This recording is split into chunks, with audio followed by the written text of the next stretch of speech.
Hello વિદ્યાર્થી મિત્રો, welcome to my YouTube channel unique maths edge you suffer to all of you વિદ્યાર્થી મિત્રો. આજે આપણે વાત કરવાના છીએ 18 જાન્યુઆરી 2025ના રોજ જે વાહન નવોદયની પરીક્ષા લેવાયેલ છે એમના અંક ગણિતના પ્રશ્નોનું સોલ્યુશન આપણે આજે કરવાના છીએ. તો વિદ્યાર્થી મિત્રો, તમે વિડીયોને હજી લાઈક નહીં કર્યો તો એક વખત વિડીયોને લાઈક કરી દો અને જો આ ચેનલમાં નવા જોડાયેલા છો તો ચેનલને સબસ્ક્રાઈબ કરી દો. આજે આપણે વાત કરીશું જે 18 જાન્યુઆરી 2025ના રોજ એટલે કે કાલે જે નવોદયની પરીક્ષા લેવાયેલ છે એના અંકગણિતના પ્રશ્નોનું સચોટ અને સંપૂર્ણ સોલ્યુશન મેળવશું. આમ જોઈએ તો જે અંકગણિતના પ્રશ્નોની પેટર્ન છે એ આગળના પેપર સોલ્યુશન કર્યા છે તો એ પ્રમાણે જ છે.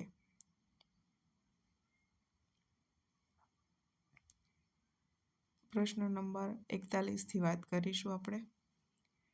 પ્રશ્ન નંબર 41 કે 90નું અભાજ્ય ગુણનફળ છે.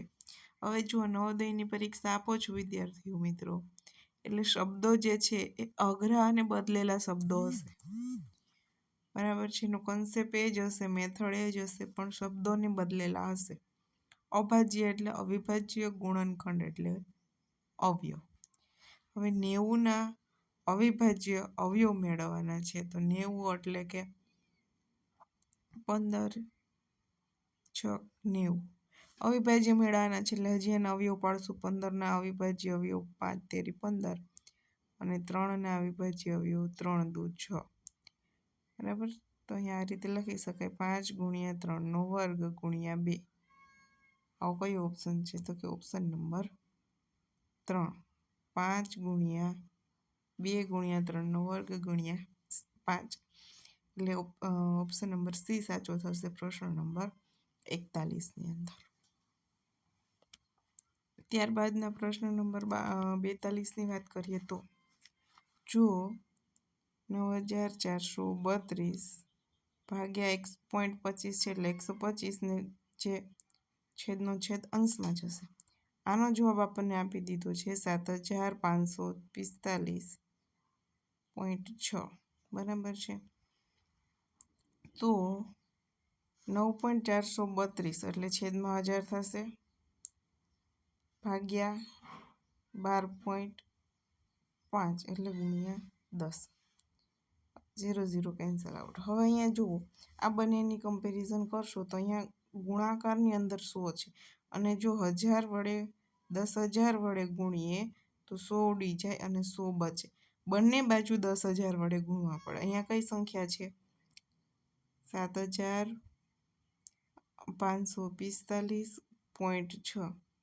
આને આપણે 10,000 વડે ગુણવા પડે. બરાબર છે, કેટલા વડે ગુણવા પડે? બંને બાજુ.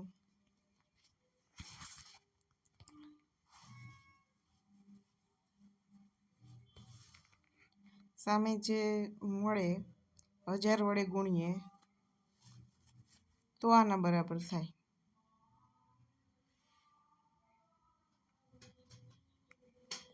બરાબર, એટલે આપણે પોઈન્ટ ડાબી બાજુ 4 અંક ખસવું પડે. જે પણ જવાબ મળે છે અહીંયા 7545.6 ડાબી બાજુ 4 અંક ખસવું પડે. એના માટે શું કરીશું તો 1 2 3 4 અહીંયા આવી જવાનું, અહીંયા 0 મૂકી દેવાનું અને આ પોઈન્ટ નીકાળી દેવાનું એટલે 0.7456 75,456 એટલે ઓપ્શન નંબર બી જે છે સાચો થશે પ્રશ્ન નંબર 42ની અંદર. ત્યારબાદનો પ્રશ્ન છે 43 નંબરનો, એકદમ ઇઝી પ્રકારનો પ્રશ્ન છે. ભાગાકારની ક્રિયા શું છે એ પહેલાં સમજી લઈએ એટલે દાખલો ઇઝીલી થઈ જશે. ભાગાકાર કરીએ ને તો જેને ભાગીએ છીએ ને એને ભાજ્ય કહેવાય, જેનાથી ભાગીએ એને ભાજક કહેવાય, જે મળે આપણને એ ભાગફળ, એ જે બચે છે એ શેષ બચે છે. બરાબર, આના વિશે વાત પ્લેલિસ્ટમાં જશો વિદ્યાર્થી મિત્રો તો જો જવાહર નવોદયનું પ્લેલિસ્ટ છે એમાં ભાગાકારના દાખલાનું એક વિડીયો બનાવેલો છે. તો આપણે જો ભાજ્ય જોતું હોય તો શું કરવાનું? ભાજક ગુણ્યા ભાગફળ અને એને વત્તા શેષ કરી દો એટલે ભાજ્ય મળી જાય. આ ગુણાકારનો નિયમ છે. તો ભાજક અને ભાગફળ આપણને આપ્યું છે 51 ગુણ્યા 16 અને એની અંદર જો શેષ 27 ઉમેરી દો તો આપણને ભાજ્ય મળી જાય. ભાજ્ય જ મેળવવાનું છે. 51 ગુણ્યા 16 એટલે 16 પંચા 80, 800 અને 800 ને 51 છે એટલે 116, 816 વત્તા 27 કરશો એટલે જવાબ આવશે 843, જે ઓપ્શન નંબર એમાં આપેલો છે. બરાબર, એટલે અહીંયા જે છે એ પ્રશ્ન નંબર 43ની અંદર ઓપ્શન નંબર એ જે છે એ સાચો થશે. ધેન નેક્સ્ટ નંબર 44, 1.1, 1.01, 1.001, 0.01, 11.01 તથા 111.1001નું યોગફળ શું છે? હવે અહીંયા જો અગેન એન્ડ અગેન યોગફળ શબ્દ આવ્યો છે. યોગફળ એટલે સરવાળો. બરાબર, મામૂલી સરવાળો કરવાનો છે, પણ શબ્દ બદલી નાખ્યો છે, યોગફળ કીધું છે. બરાબર, આપણે પાછળ જે મોટી અંકની સંખ્યા છે એને પહેલાં પ્રસ્તુત કરીએ અને પછી સરવાળો મેળવીએ તો સરવાળો મેળવવામાં ઇઝી થશે. 11.01, 0.01, ત્યારબાદ 1.001, ત્યારબાદ 1.01, 1.1, આમનો સરવાળો કરો તો 1, 1, 3, 2, 5, 2, 1, 125.2311. કયો સાચો થશે? Option number C, 125.2311.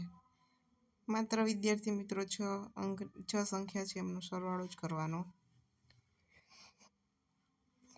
છે. વ્યવસ્થિત સરખી રીતે સંખ્યાને પોઈન્ટની નીચે ગોઠવી અને એમનો સરવાળો જ કરવાનો છે. ત્યારબાદનો પ્રશ્ન છે પ્રશ્ન નંબર 45 કે નિમ્ન લખેલ સંખ્યામાં એવો કયો અંક છે જે સદા પ્રત્યેક અભાજ્ય એટલે અવિભાજ્ય સંખ્યાનો એક ગુણનખંડ એટલે એક અવયવ છે? અવિભાજ્ય સંખ્યાનો અવયવ તો કે અવિભાજ્ય સંખ્યાને માત્ર 2 જ અવયવ હોય, સંખ્યા પોતે અને 1.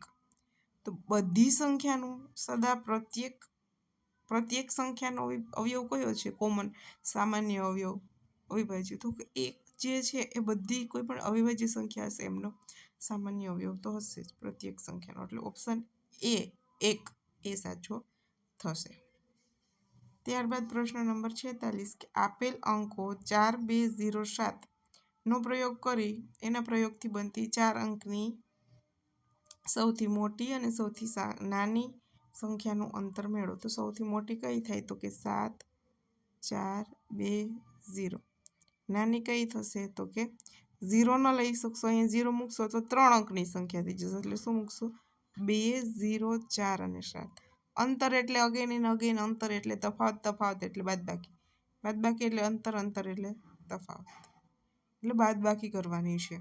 10માંથી 7 જાય તો 3, 11માંથી 4 જાય તો 7, 4માંથી 0 જાય તો 4, 7માંથી 2 જાય તો 5, 5473, 5000 અહીંયા 3 આવશે, સોરી, એટલે 5373. ઓપ્શન નંબર સી સાચો થશે, 5373. માત્ર બાદબાકી કરવાની છે, પણ 3 કન્સેપ્ટ અહીંયા આવે છે. અંકનો ઉપયોગ કરીને સૌથી મોટી સંખ્યા, સૌથી નાની સંખ્યા મેળવો અમને એમનો તફાવત મેળવવાનો છે. ત્યારબાદ નેક્સ્ટ પ્રશ્ન નંબર 47 કે જો 300 mlની પાણીની 17 બોટલ અથવા તો બાટલીઓ તથા 130 mlની જ્યુસની 30 બાટલીઓને એક જગની અંદર ખાલી કરવામાં આવે છે તો જગમાં કેટલા લીટર કુલ દ્રવ્ય બને છે? તો પહેલાં તો આપણે 300 mlની 17 બોટલ એટલે કેટલું જથ્થો થાય? તો કે 300 ગુણ્યા 17 એટલે થશે 51, 77 51 પાછળ 2 0. ત્યારબાદ 130 ગુણ્યા 30 બોટલ છે, 13 39 00. આમનો સરવાળો શું થાય? 9000 ml. પણ 9000 ml એટલે કેટલા લીટર? તો કે 9 લીટર. તો એક જગની અંદર કુલ દ્રવ્ય કેટલું સમાશે? 9 લીટર. આપણે જવાબ જે માંગ્યો છે લીટરમાં માંગ્યો છે, જ્યારે આપેલું જે છે mlની અંદર આપેલ છે. તો કયો આન્સર આવશે? Option B, 9 litre. ત્યારબાદ પ્રશ્ન નંબર 48 ની અંદર દશાંશ સંખ્યાનો સરવાળો કરવાનો છે. બરાબર છે. 3 વત્તા 0.00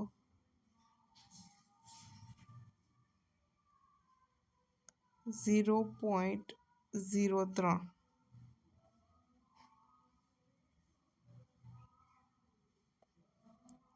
ત્યારબાદ 3/1000 છે એટલે 0.003.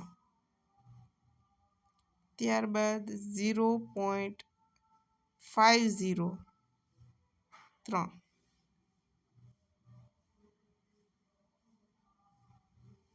3/10 લાખ છે માટે 3003 3.033003. આવો કયો ઓપ્શન હશે? ઓપ્શન નંબર બી હશે, 3.033. તો કયો ઓપ્શન સાચો થશે વિદ્યાર્થી મિત્રો? ઓપ્શન નંબર બી, પ્રશ્ન નંબર 48. ત્યારબાદ પ્રશ્ન નંબર 49 છે, એ સાદુરૂપનું એક્ઝામ્પલ છે. ચાલો જોઈએ. 8 ઓછા કૌંસમાં 18 ઓછા 16 પછી છગડીયો કૌંસ છે અહીંયા, ઓછા નાના કૌંસની અંદર 5 ઓછા 4 ઓછા 1 પછી કૌંસ પૂરા બધા. ઓકે, જગ્યાનો અભાવ છે. હવે એનું સાદું રૂપ આપશો એટલે પહેલાં જે છે રેખા કૌંસ છૂટો પડશે, 4 ઓછા 1 એટલે 3 થઈ જશે ત્યાં. બાકીનું બધું જ એઝ ઇટ ઇઝ મૂકી દેવાનું છે. એટલે અહીંયા શું થશે? 5 ઓછા 3. એ બધા કૌંસ પૂરા કરવાના છે. 8 ઓછા 18 ઓછા 16. 5માંથી 3 જાય તો કેટલા વધશે? 2. 16માંથી 2 જશે એટલે 14. બરાબર. આ કૌંસ 18માંથી 14 જાય તો 4. 8માંથી 4 જાય તો 4. સાદુરૂપ આપતા જાઓ તો છેલ્લે જવાબમાં 4 મળશે. એકદમ ઇઝી એક્ઝામ્પલ છે સાદુરૂપનો. તો શું જવાબ મળે છે? 4. પ્રશ્ન નંબર 49ની અંદર જવાબ આવશે 4, ઓપ્શન નંબર સી. બરાબર છે. પછી પ્રશ્ન નંબર 50 છે. ઇઝી પ્રશ્ન છે પણ લેન્ધી છે. સુરેશ પોતાના કાકાને મળવા માટે ઘરેથી 9 વાગે નીકળ્યો. સવારે 9 વાગે નીકળ્યો. તે 10 મિનિટ પગે ચાલ્યો, 1 કલાક 5 મિનિટ બસની યાત્રા કરી અને ફરી 15 મિનિટ પગે ચાલી પોતાના કાકાના ઘરે પહોંચે છે. તે ત્યાં 3 કલાક અને 20 મિનિટ રોકાય છે અને સાંજે 3:30 વાગે પોતાના ઘરે પહોંચી ગયો. તો પાછા ફરતા યાત્રામાં તેને કેટલો સમય લાગ્યો હશે? હવે એ ઘરેથી નીકળે છે અને કાકાની ઘરે રોકાય છે ત્યાં સુધીનો સમય આપ્યો છે. પણ કાકાની ઘરેથી નીકળી અને પોતાના ઘરે પહોંચે છે સમય આપણે મેળવવાનો છે. તો પહેલાં તો જે ઘરેથી નીકળે છે ને ઘરે પહોંચે છે એનો તફાવત મેળવી લો. એ જે સમય હશે એમાંથી તમે ઘરેથી નીકળે ને કાકાના ઘરે સુધી રોકાય એ સમયને બાદ કરી દો. આવું ગણિત છે કંઈક અને ઇઝી ગણિત છે. 9 વાગે નીકળે છે અને 3:30 બપોરના સમય પાછું પહોંચી જાય છે. એટલે કેટલી કલાક થાય? તો કે 9 થી 12 3 કલાક, 12 થી 3:30 એટલે 3.5 કલાક, 3 વત્તા 3.5 કલાક એટલે કે ટોટલ એને 6.5 કલાક લાગે છે ઘરેથી નીકળી કાકાની ઘરે થઈ ફરી ઘરે પહોંચતા. હવે તે ઘરેથી નીકળી કાકાના ઘરે રોકાય છે ત્યાં સુધીનો સમય શું છે? એ કેલ્ક્યુલેટ કરો, એનો સરવાળો કરો અને એને 36 કલાકમાંથી બાદ કરો. તો 10 મિનિટ પગે ચાલે છે અને 1 અને 5 મિનિટ બસમાં જાય છે. એટલે ટોટલ આપણે એવું કહી શકીએ 1 કલાક ને 5 મિનિટ વત્તા 10 મિનિટ એટલે 1 કલાક અને 15 મિનિટ બસે ચાલે છે અને બસમાં યાત્રા કરે છે અને પગે ચાલે છે. પ્લસ 15 મિનિટ જે છે એ પગે ચાલે છે. ત્યારબાદ કેટલો કલાક રોકાય છે? તો કે 3 કલાક અને 20 મિનિટ કાકાની ઘરે રોકાય છે. આ ટોટલ સમય જે થશે એને આપણે બાદ કરવાનું થશે, જે કુલ સમય છે એમાં 4 કલાક અને 50 મિનિટ. જો એની અંદર 10 મિનિટ એડ કરી દો તો કેટલું થઈ જાય? 5 કલાક. તો 5 કલાક બાદ કરી નાખો આમાંથી, જેથી સરળતા રહે. જે જવાબ મળશે એમાં આપણે આ 10 મિનિટ એડ કરવાની થશે. તો 1 કલાક 30 મિનિટ, બરાબર. પછી આ 10 મિનિટ વધારે એડ કરી દેવાની છે, જે આગળ આપણે બાદ કરી હતી, આમાં એડ નથી કરી એટલે.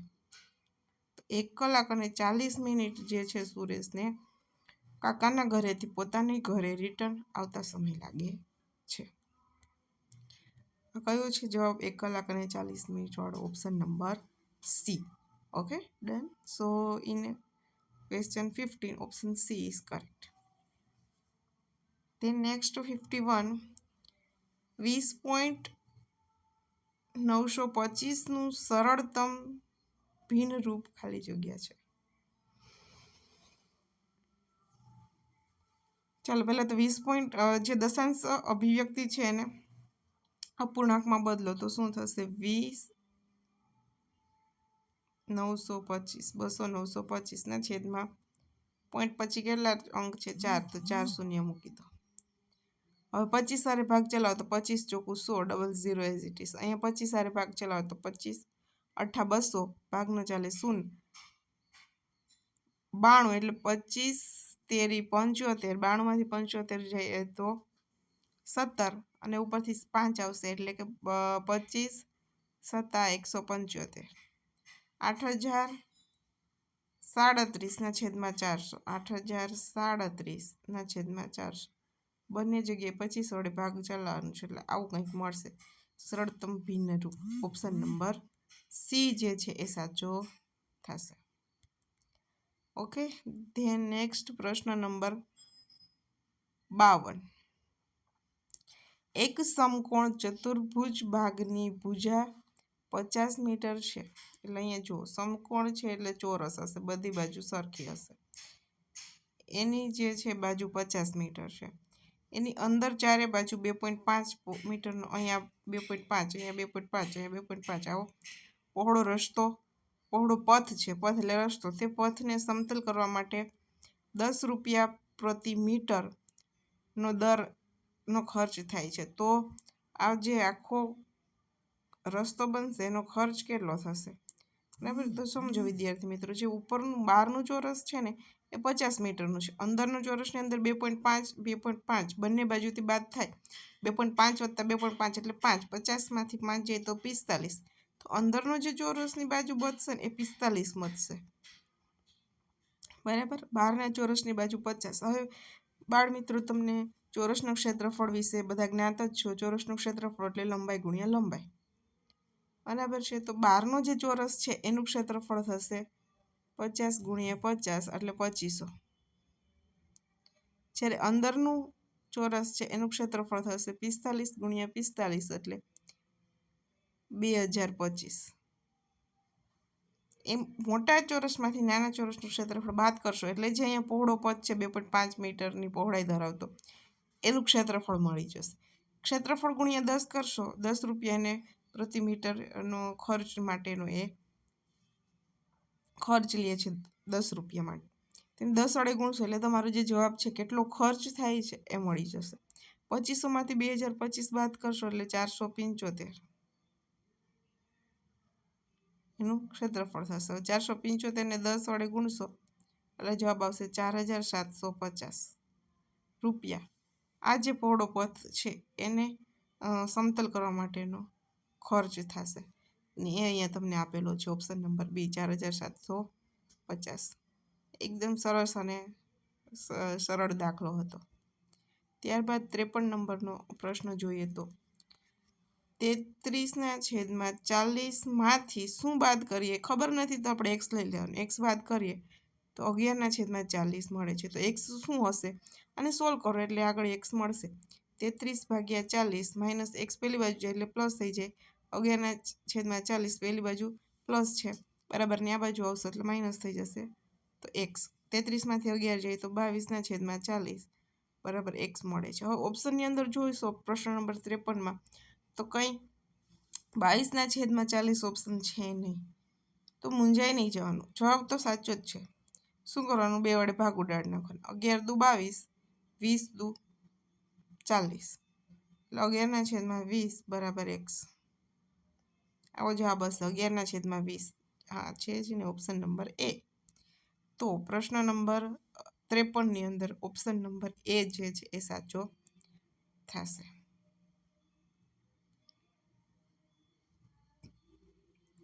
ત્યારબાદ આપણે પ્રશ્ન નંબર 54 જોઈએ તો ટીનાએ એક સ્કૂટર ₹55,000માં વેચાતું લીધું.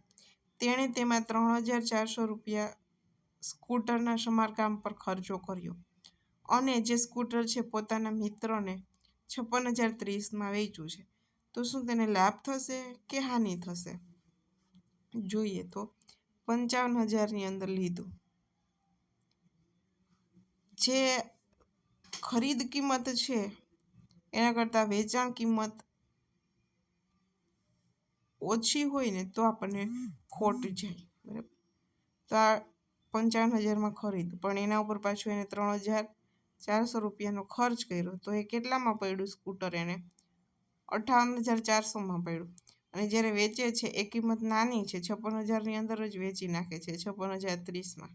તો એની ખોટ એટલે કે હાનિ થશે. કેટલા રૂપિયા થશે? બાદબાકી કરશું તો ખબર પડશે.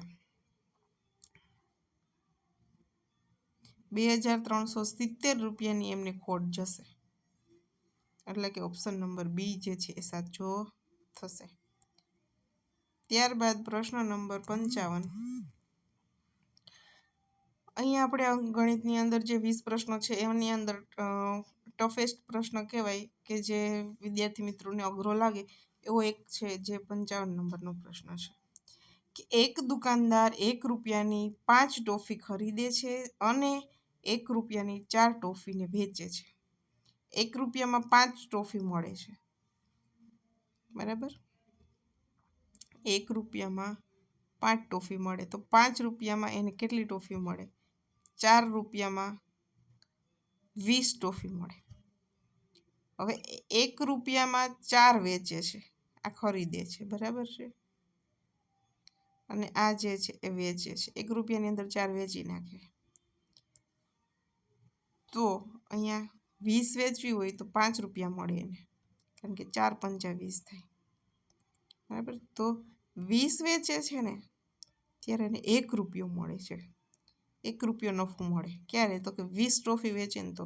આપણો પ્રશ્ન શું છે? જો કે ₹125નો લાભ મેળવવો હોય, ₹125 કમાવા હોય તો એને કેટલી ટોફી વેચવી પડે? ₹1 લાભ મેળવવા એને 20 ટોફી વેચવી પડે. ₹1 માટે 20 ટોફી વેચવી પડે તો 125નો લાભ મેળવવો હોય તો કેટલી ટોફી વેચવી? આવી ત્રિરાશી મૂકશો એટલે તમને ગુણાકાર કરવો પડશે 125 × 20 એટલે તમને જવાબ મળશે ₹2,500. 2,500 ટોફી વેચવી પડશે. કેટલી ટોફી? 2,500. એટલે ઓપ્શન નંબર ડી જે છે એ સાચો થશે.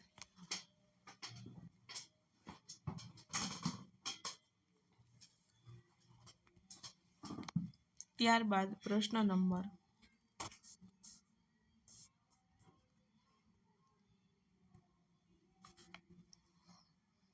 56 જુઓ.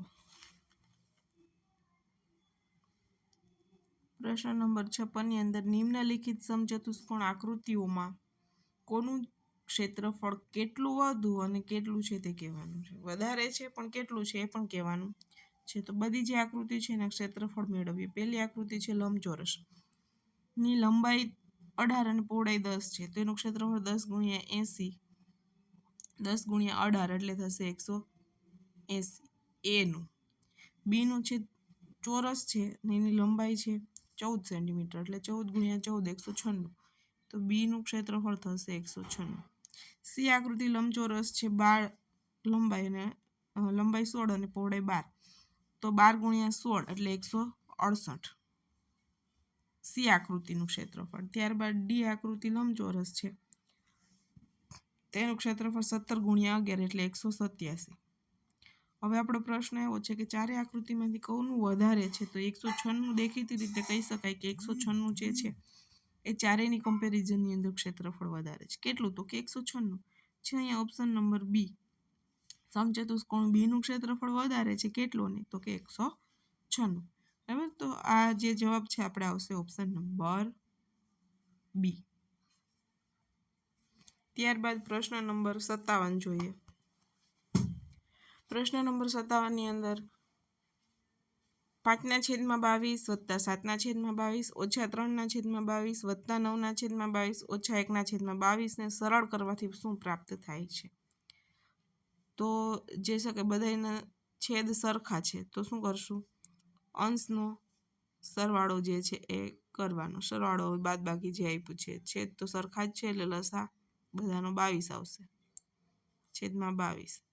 હવે 7 ને 5 12, 12 ને 9 21, 21માંથી 3 બાદ કરીએ તો 18 અને 18માંથી 1 બાદ કરીએ તો 17/22. એટલે ઓપ્શન નંબર બી જે છે એ સાચો થશે. ચલો, ત્યારબાદ પ્રશ્ન નંબર 58.